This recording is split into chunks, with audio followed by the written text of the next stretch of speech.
Camiel, are you ready to get started? All right, we'll just jump right in. So today we're going to be talking about Texas history, and your client is Robert J. Beef. Robert is the Chief People Officer at the Texas History Museum. We'll refer to them as THM going forward.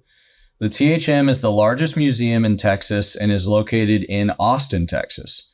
This museum welcomes, on average, 6 million visitors annually from all over the United States and the world. Your client's department reported unusually high human resource costs last year and has come under scrutiny by the executive team and board of directors. Robert has hired your team to help address this problem. And for our first question today, I'd like to just better understand how you would approach this problem and what are some of the things that you'd want to look at to get started. Great. So thank you again for giving this case. I'm super excited to dive into this. So just to reiterate what you said, to get sure that I got all the facts straight, our client is Robert J. Beef, who works for the THM Museum in Austin, that sees around 6 million visitors, both from the United States as well as globally. And recently there's been unusually high HR costs, which have created a red flag for the executive team. And so our job here today is to address these high costs and see what we can do about them. Yep, that all sounds great to me. Perfect. So I would first like to maybe ask a few clarifying questions, if that's okay with you. Besides addressing these high HR costs, is there any other criteria for success for our client or any other objectives that I need to be aware of? Yeah, we don't really have any other specific objectives. Our client would really just like to know where to focus and how to plan for cost reductions in the short term. Short term, okay.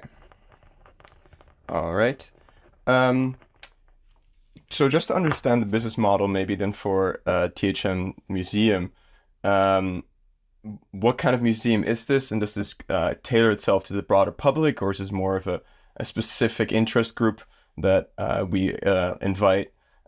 What in general, like how does a museum operate, and what seeing this is a cost case, what are we looking for in terms of major cost drivers as well? Yeah. So I've got a couple of things for you on that. So THM, or the Texas History Museum, is focused on offering kind of a comprehensive experience to its visitors of the history of the state of Texas. So that's kind of the focus of the museum. They are structured as a not-for-profit organization, and they generate revenues from grants, donations, and admissions tickets. Very specifically, though, our client has asked us not to provide any insights on improving revenue streams because that is not their objective today. However, focusing specifically on your cost question, the department that we're looking at has 4 main areas. So they have artistic employees, security employees, administrative employees, and executive employees that make up this human resources cost that we're looking at today. The artistic staff are salaried, and they are responsible for the various exhibits around the museum. They decide which exhibits are shown and which season those are shown in. The security staff are hired on a part-time hourly basis and are responsible for protecting the museum's artifacts 24/7, so every day of the year and 24 hours a day. The administrative staff are salaried, and they work behind the scenes to ensure the museum's operations are running smoothly. And the executive staff are the museum's top leaders, and this would include the C-suite. Great. So just to reiterate that fact to you, we have 4 major segments in our HR department: the artistic, the administration, security, and executive. Artistic is seasonal and determines what is shown in the museum. The administration is behind the scenes, operational. Security is 24/7, around the clock, all year long. And the executives include the C-suite. Yep, that all sounds right to me. Great. Just maybe to ask maybe larger scale questions in terms of how the museum is structured. So you mentioned it's in Texas. Do we have any information on what percentage is global visitors versus what is local? We don't actually, and it shouldn't be too relevant to our situation today, but I appreciate the question. Great. And then the final question I would like to ask is, what does the competitive landscape look like? Are there any other new museums in Texas that tailor to the same kind of market? Also have like a history themed showroom, or is it currently just us?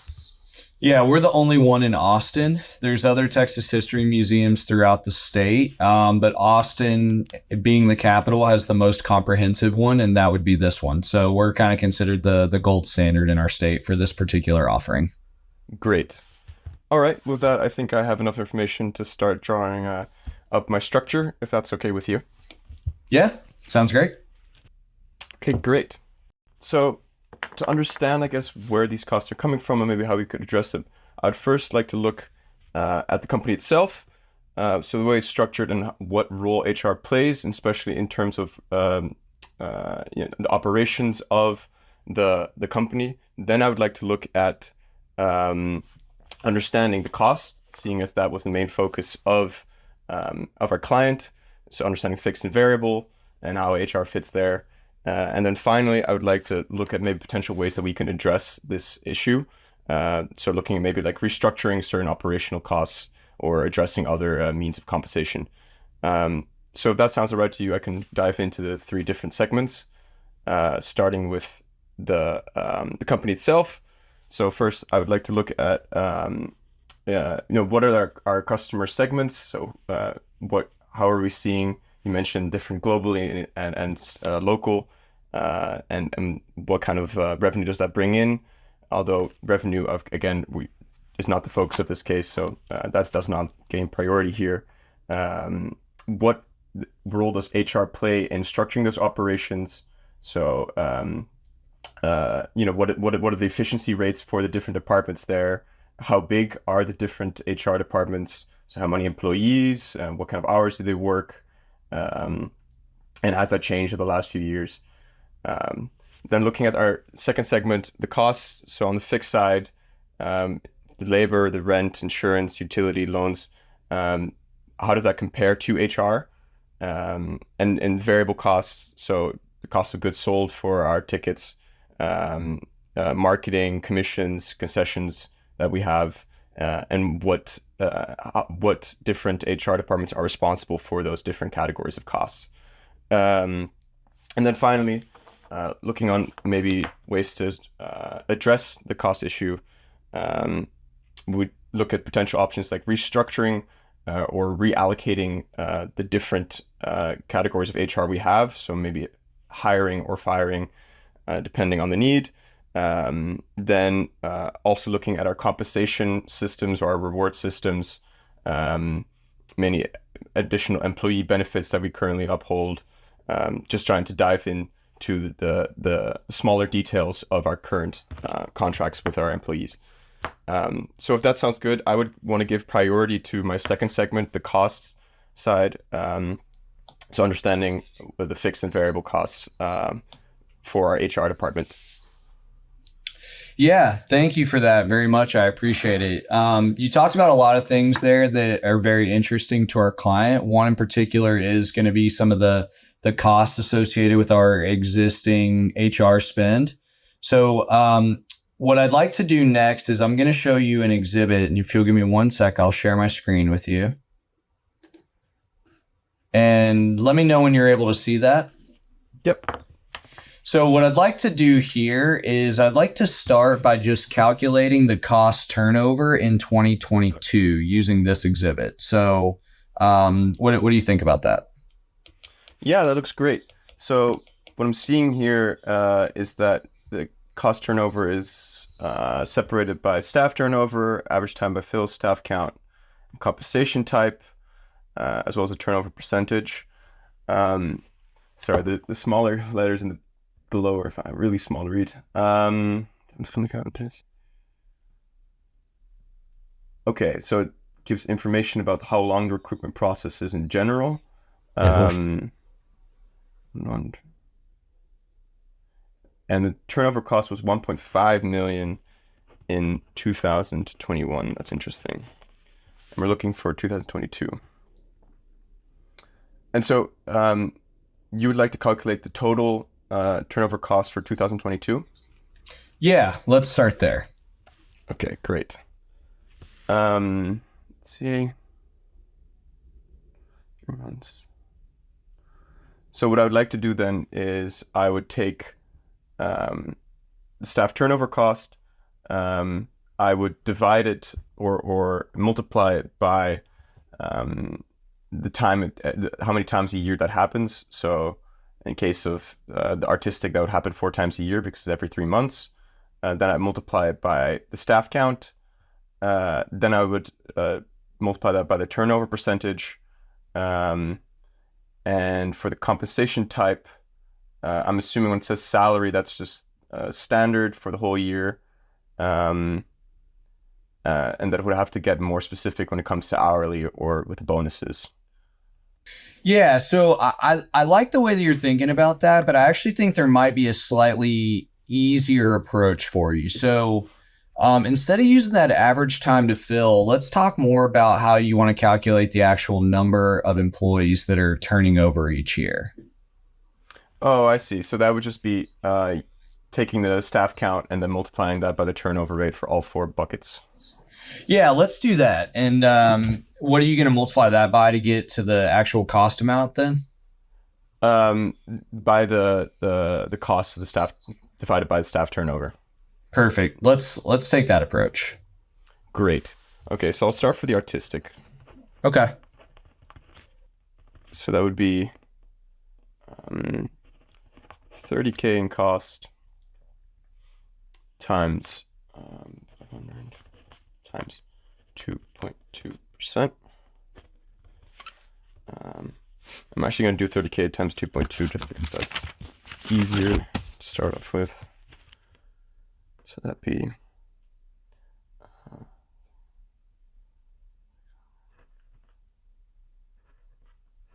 so that'd be 660 times 500.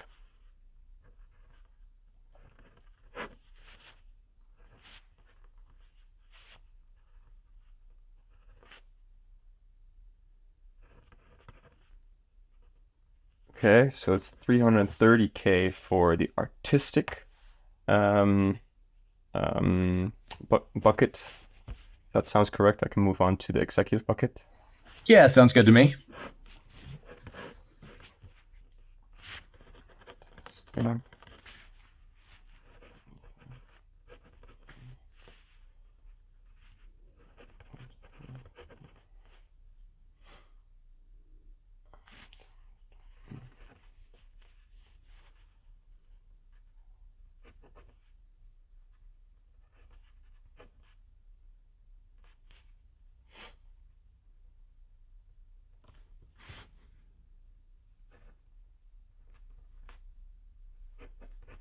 $190K for the executive bucket.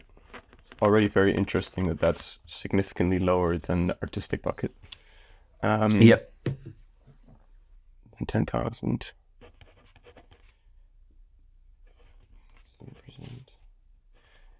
Is it okay if I round up the 5.7% to 6% for the administration? Let's keep it at 5.7% actually. All right, that works as well.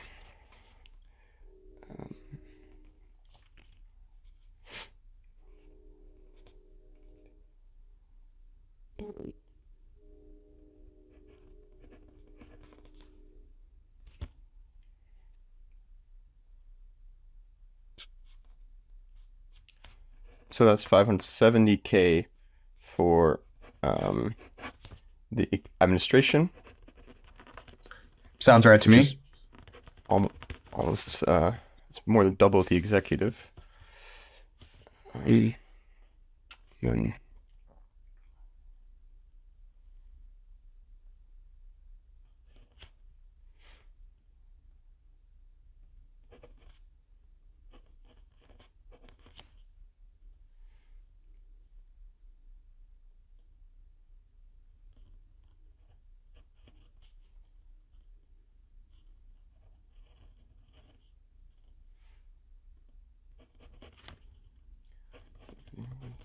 oh yeah.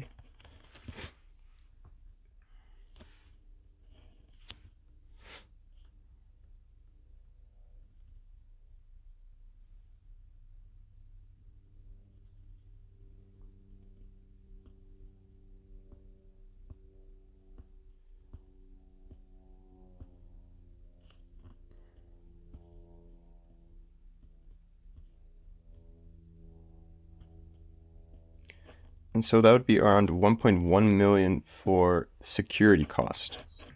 That sounds How'd right. you how'd you get to 1.1? Walk me through that math. So I did 5K for the total cost times the 1.2K for the staff, which gave me around 6 million. And then I divided that by, or multiplied that by 16.67%, which is around 1/6, a little more than 1/6. So that gave me 1.1 million. Yeah, I think you're pretty close. It's 1 million exactly. That 16.67 is just exactly 1/6. But you're close. The total Oh, being okay, 1 million perfect. there. Cool. Yeah. So all that math sounds great to me.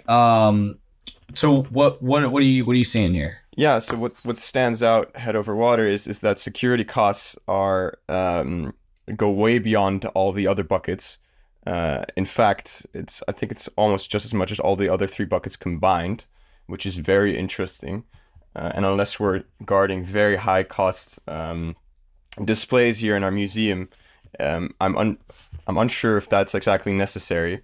So my intuition would tell me that that would be where we could have significant cost reductions, and I would like to dive into why our security costs are currently so high.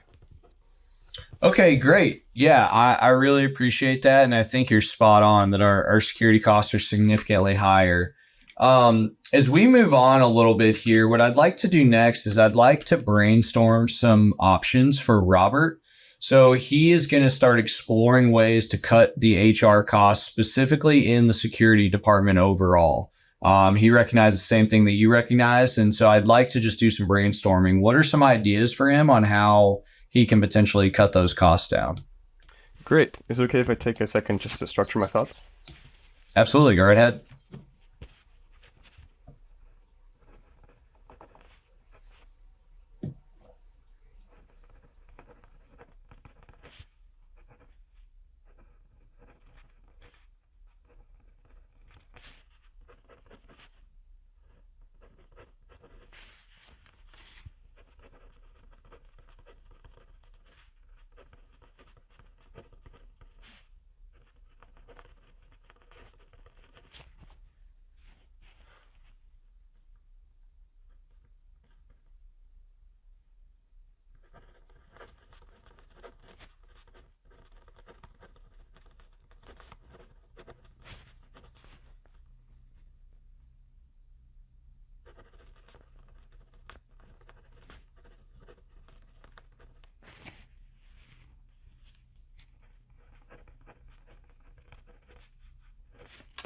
Great. So I see three different segments and ways we can reduce our costs in terms of security personnel. Um, the first is I would like to look at the compensation. The second, I would like to look at the number of HR, security HR personnel we employ. And then the third, I would like to look at the different ways we can relocate them. So for the first segment, I'm thinking of making wages more competitive. Perhaps if we look at market trends, we are above what is currently the average salary for security personnel, or perhaps we are giving very large bonuses or off time that somehow all increase this total cost for compensation for security. Then I would just like to look at the number of personnel we employ in terms of our security. And maybe we can like look into part-time options rather than full-time, if especially the main concern is security at night at a museum, or we'd have to consider more serious layoffs.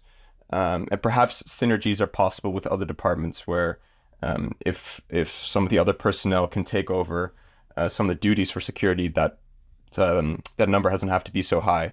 And then thirdly, for us, maybe relocation is the way to go. So we can shuffle around the security personnel between different departments if that lowers the compensation. Or we can look within different museum networks if they can be moved to a different museum that has need for security personnel. So we don't have to do something as drastic as a layoff. Yeah. And what are some major risks that come with? I'm curious specifically about your reallocation of resources comment. So, what are some specific risks that might come with that? And I'll give you an example. So, if we shuffle some of our security resources around to some of the other areas to find a way to kind of double up, so to speak, and maybe potentially cut some head count, what are some potential risks that we could deal with if we went down that path? Yeah, so the first thing that stands to me is that you could create a very negative HR culture within the museum if it feels like we're just cutting costs at all by all means, and we're no longer taking good care of our employees. It could also harm our brand perception if it feels like we are only employing the minimum, and that might come at cost of customer service or just personal care or the feeling of safety for our customers at the museum. And finally, the safety itself, I think, is also a concern where if in Austin crime rates are high in museums and we are displaying high wealth paintings or such, then security might actually be a high need segment in this HR department, and cutting down on them might actually cause security risks. Yeah, absolutely. Definitely appreciate that perspective. And Robert has actually asked us to provide a formal recommendation. So what would you like to tell him today? Great. So Robert was concerned about the high HR costs that our company's been seeing this last year. And when we dove into the different departments, we saw that was mostly due to security personnel. And so my recommendation would be to look at different ways to cut down the cost of security personnel, either through relocation or by employing part-time securities or doing layoffs, so that we can reduce that 1 million cost bucket that we have currently. Some risks that are associated with that is that it would put us at harm for maybe some security risks in terms of protecting our assets in the museum. It could harm our brand perception, as well as create negative cultural negative cultural elements within the employees and the museum. So next steps, I would like to look at changing the contracts we have with our current employees, contacting other museums in our network to see what kind of global best practices look like there and what they are doing, as well as maybe negotiating part-time or layoffs for our security personnel. Awesome. Thanks very much for your time today, Camiel. We really appreciate it. Thank you. And scene. So I'll dive right in here to some feedback, but before I do that, I'd like to just make sure, do you have any questions for me, Camiel, before I jump in and kind of start providing a little feedback? No, I'm sure questions will come on as you start talking, so by all means. Okay. Well, I want to start by saying that you did a great job on this case. I actually wrote this case. I know that it's a little tricky, so I think you did a really good job, and I just want to start off by commending you for that. On the case performance and also with an audience, which I know can be nerve-wracking. So good job and kudos to you. So let's start with the clarifying questions. You recapped the prompt very well. It's very clear to me that you've been through several cases. You kind of get the gist of how this is supposed to go. Your clarifying questions were great. You started off with the goal. I think it's probably the most important clarifying question. You did a good job of making an assumption on what the goal is, as opposed to just saying, "Hey, interviewer, will you give me some information and I want the goal." The one piece of constructive feedback that I might offer is you asked me, I think, 5 total questions. Let's make sure to just keep it to 3 or less, and always try to think about clarifying questions as a bridge. So you have the prompt, which is just kind of a baseline set of information. You're going into your framework. So what do you need to ask me in between to get some more knowledge to inform your framework? We moved over to the framework. Your framework was awesome, man. You did a good job. You clearly keyed in on the costs. You drove the case forward, which I think is very important, despite this being a McKinsey style case where it's a little bit more interviewer led. But you really crushed the framework. You took me directly into kind of what we needed to talk about, which was the cost associated with the HR department. I think the one thing that I would offer on this one is you mentioned revenue, and you were sure to tell me like, hey, we don't necessarily have to prioritize this because our clients already told us that we don't need to do it. But remember, in consulting, we're always prioritizing work streams and thinking about, time versus kind of the reward that comes from that in terms of serving our client. So just be safe and make sure not to put that in there just because your interviewer may say, we already talked about that and that's not important. But just want to reiterate, you crushed the framework, did a great job. And the last thing that I'll mention really is on the exhibit when we started doing some math. I want to say you did another great job on this. You came out to all the right numbers. And I think that you did a good job of kind of reading the exhibit and clearing the exhibit for me while also kind of clarifying, asking some questions. And the more you talk to the interviewer, the more kind of interactive that becomes. So you did a great job of outlining to me, like, this is the math I want to do. And I said, well, you can do that, or we can do something a little easier. And you're real quick and coachable and said, yes, got it. We moved on. So you did a great job there. The one thing that I'll mention is there were a couple of times that you kind of went heads down and were real quiet. And I know that that's necessary to some extent when you're doing math, but don't be afraid to kind of perk up and say, hey, this is kind of what I'm doing over here.